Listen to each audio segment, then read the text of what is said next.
What if I told you I found the real train station from Squid Game Season 3? Let's get into it. Welcome to Gaeun Station, a small historic whistle stop in the peaceful countryside of Mungyeong, South Korea. Once a key transport hub during the country's booming coal mining era of the 1960s to 1980s, Gaeun Station is now a quiet relic of the past, preserved as a cultural museum and cafe. In the past, you might have seen schoolchildren waiting for the train to take them to school in the city, perhaps even playing jump rope to pass the time. These days, you might stop by the cafe to buy a drink or just to soak in the nostalgia. Now, while there were hundreds of these whistle-stop train stations, or ganyeok, built across South Korea, I am certain that Gaeun Station is the one that Squid Game's production designer, Chae Kyung-sun, drew the main inspiration from for Season 3's jump rope set. Let's take a closer look. Looking at this photo of Gaeun Station, you can see how design elements such as the double doors, the vertical windows, the signage, the small awning, the attic vent, the roof ornament, the stucco walls, and the base trim are almost all identical to the jump rope set design in Squid Game.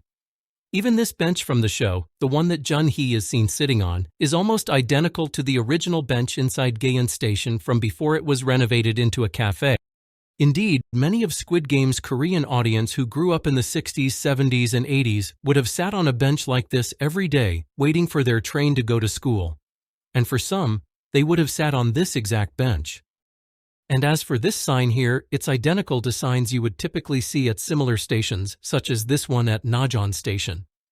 Speaking of Najeon Station, which is very visually similar to Gaeun Station, this light fixture here is also an identical match to this one in the show. Also, the stone walkway in front of Najeon Station is virtually identical to the one in Squid Game. And finally, this lamp beside the train station looks just like this lamp at another station called Iryong Station. You may even recognize Iryong Station, as it was featured in a BTS music video, with these exact lamps visible here. Indeed, whistle-stop train stations are an iconic part of Korea's culture. There's even a K-drama show called Whistle Stop. So, what do all of these details mean? Are they just fun little Easter eggs for history nerds like me? In my opinion, I think production designer Chae Kyung-sun and director Hwang Dong-hyuk are doing what they've done from the beginning of the show, and that is, create a visually authentic world that taps into the collective childhood experiences of its audience in order to maximize the gut-wrenching impact of the story. It's really sick and twisted in a way, and that's why we love it. If you liked this video, don't forget to like and subscribe.